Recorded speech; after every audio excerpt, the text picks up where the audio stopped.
Bonjour Véronique Fayet. Bonjour Clément. Alors l'association dont vous êtes la présidente, nouvelle présidente, La Houlette, porte un projet génial d'habitat inclusif sur le modèle de ce qu'on connaît par exemple en Charente, des maisonnées de l'Arche. Concrètement à Bordeaux, ça va se dérouler, ça va avoir quelle forme et ça va être où à Bordeaux? Oui, alors La Houlette est une petite association girondine avec un joli nom, La Houlette comme le bâton de berger, mais qui est partenaire de l'Arche en France, que tout le monde connaît bien et notamment les Charentais. Et donc nous avons enfin un beau projet qui est porté par les parents depuis de longues années, on y reviendra peut-être, qui est localisé à Bègles sur un très beau parc de 5 hectares qui appartenait aux Sœurs de Saint-Vincent-de-Paul que beaucoup de Bordelais ont connu. Et donc sur ces 5 hectares, il y aura un parc public de la ville de Bègles sur 3-4 hectares environ qui sera très très agréable pour le quartier et pour nos résidents. Et nous, donc sur 1 hectare, nous allons construire 3 maisonnées. Chacune a 11 studios, donc 4 pour des personnes qui vont accompagner des personnes en situation de handicap mental. Voilà, on pense souvent à des jeunes atteints de trisomie 21 ou d'un autisme léger. Donc en tout, il y a 21 personnes en situation de handicap qui vont trouver là une vraie maison. Et en plus de ces 3 maisonnées qui vont être construites donc par un bailleur social avec qui nous sommes en lien très très étroit, il y a l'ancienne maison des Sœurs, qui est une maison historique, qu'on n'a pas eu le droit de démolir, et tant mieux, puisque nous allons la rénover pour en faire un lieu de rencontre, un lieu d'activité, à la fois pour les résidents et pour le quartier, de manière à ce que, effectivement, les résidents aient une ouverture sur le quartier, qu'on puisse faire des fêtes. À l'Arche, on aime beaucoup faire la fête, faire de la musique, des arts, du sport, enfin tout ce qu'on veut et tout ce qui permet de rassembler. Allons-y, puisque vous rentrez un peu dans le détail, Véronique Fayet. Ça se passe comment la vie dans ces maisons? On appelle ça habitat inclusif, donc pour des personnes qui ont un handicap psychique, vous l'avez dit, ça peut être autisme, trisomie 21. Comment ça se passe la vie avec les accompagnateurs tous les jours? C'est quoi? Alors moi, je suis pas très ancienne dans la maison, je suis présidente depuis 1 mois. Je vais peut-être dire des choses qui sont approximatives. Mais les grands principes... Le grand principe, c'est déjà que chacun est chez soi. Donc chacun a un studio avec une kitchenette, toilette, tout ce qu'il faut pour vivre de façon autonome. Et l'idée, c'est d'être le plus autonome possible, mais en même temps d'avoir une vie partagée, parce qu'on sait bien que ces personnes qui sont en situation de handicap soit ne sont pas capables de se faire à manger toutes seules, soit n'en ont pas envie, parce que c'est pas drôle d'être tout seul devant son assiette.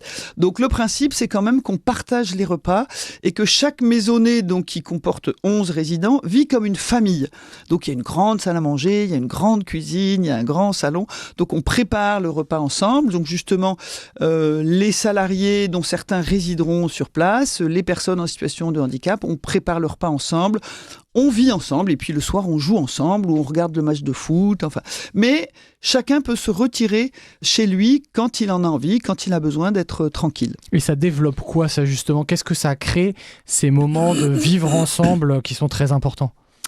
Je pense que ça stimule toutes les fonctions. Ça permet d'être en relation. Souvent, les personnes qui ont ce petit handicap, ce petit truc en plus, comme on dit maintenant, elles sont très joyeuses. Elles aiment faire la fête, elles aiment fêter les anniversaires, elles aiment rire, elles aiment chanter, elles aiment danser.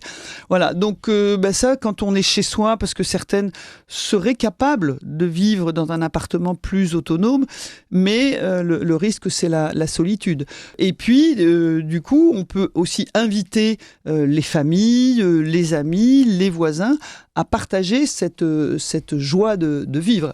Et donc, ce qui est important dans cet habitat inclusif, comme on l'appelle maintenant, c'est effectivement que le conseil départemental, et donc pour nous, le conseil départemental de Gironde, aide à cette vie partagée. Voilà, soutient par une allocation, une subvention, cette aide à la vie partagée de manière à ce qu'on puisse avoir un animateur. Ça se fait pas tout seul.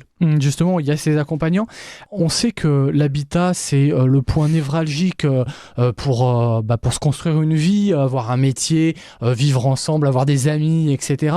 Il en manque beaucoup des habitats comme ça pour les personnes handicapées. S'il n'y a pas justement cet habitat inclusif, comment vivent ces personnes? En fait, elles sont soit elles restent dans la famille, soit elles ont des problèmes pour se loger. Comment ça se passe? En fait, ça vient résoudre quoi ce problème très important de l'habitat? Alors aujourd'hui, toutes les personnes en situation de handicap que l'on connaît, qui font déjà partie de l'association et avec qui on se réunit très régulièrement pour faire la fête des amis, eh bien la plupart vivent chez elles, chez leurs parents. Et justement, c'est l'angoisse des parents qui vieillissent de se dire que va devenir mon fils ou ma fille quand je vais vieillir ? Je ne souhaite pas qu'il soit à la charge de ses frères et sœurs. Voilà, donc ce sont des parents qui sont à l'origine de cette association. Donc beaucoup sont encore chez leurs parents. Certains sont dans des établissements où ils sont heureux, et d'autres dans des établissements où ils sont moins heureux et donc ils désirent quand même venir un jour à la Houlette. Mais de toute façon, en Gironde, c'est très compliqué. On a eu un jeune Damien qui a une quarantaine d'années, qui est atteint de trisomie 21, qui a perdu sa maman assez brutalement il y a 2 ans. Il vivait avec elle depuis toujours. Et donc, dans l'urgence, il a fallu vivre le deuil de sa maman et lui trouver un logement autonome. Et dans un premier temps, ça a été hors département parce qu'il n'y avait pas de place. Finalement, il a pu trouver quelque chose qui lui convient bien à La Réole, mais ça a été assez traumatisant pour lui, cette difficulté à trouver un lieu autonome. Donc maintenant, ça va mieux, il est heureux, et puis il peut venir voir son frère qui est à Bordeaux. Voilà.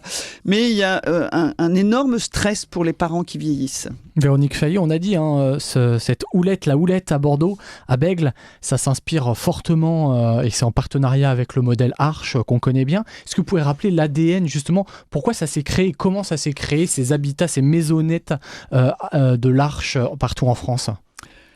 Alors l'Arche se définit par la vie partagée.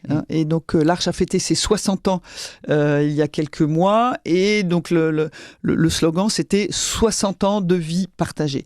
Donc l'idée de base, c'était que des personnes valides partagent la vie de personnes en situation de handicap et que tout le monde s'enrichit. Tout le monde s'enrichit et tout le monde reçoit beaucoup de l'autre. Et donc aujourd'hui, l'Arche en France, c'est 39 ou 40 communautés, une petite quarantaine de communautés. C'est une présence aussi dans 37 pays du monde. Donc ça s'est bien développé. Et il y avait une anomalie parce qu'il n'y en avait pas en Gironde. Et ça va être chose faite. Pourquoi vous, Véronique Fayet, ça vous tient à cœur justement ce projet de vivre ensemble et d'avoir un habitat qui réunit des personnes porteuses de handicap, des personnes qui vont les accompagner, et puis ça fait du bien aussi aux parents, aux familles, comme vous l'avez dit. Pourquoi vous, ça vous tient à cœur ? Je dirais c'est un peu la continuité de mon engagement de toute la vie, et notamment au Secours catholique où j'étais encore il y a pas très longtemps. Voilà, ce désir de fraternité, ce désir d'une vie fraternelle, d'une vie partagée, d'une vie ensemble, où on apprend les uns les autres, où on apprend les uns des autres, où il n'y a pas de riches, de pauvres, de valides, de handicapés, de malades, de bien portants, mais que en partageant des choses ensemble, en vivant ensemble des moments de fraternité, eh bien on s'enrichit tous et on sort tous beaucoup plus riches. Donc pour moi, c'est une suite logique. Et voilà, il y avait besoin d'un petit coup de pouce final parce que le projet maintenant est bien avancé. On va bientôt arriver au bout du tunnel.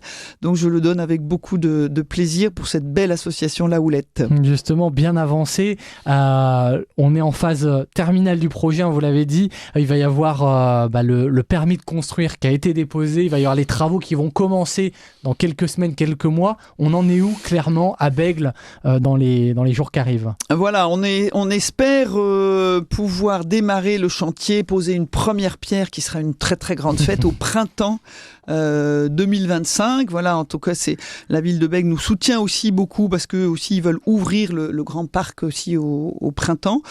Voilà, et donc ça veut dire que les personnes pourraient rentrer dans les lieux en 2026. Donc on a déjà beaucoup de candidatures, ça va être très difficile de choisir puisqu'on n'avons que 21 places et il y aura certainement beaucoup plus de candidats, donc on va essayer d'avoir des critères justes de manière... Justement sur quoi par exemple ?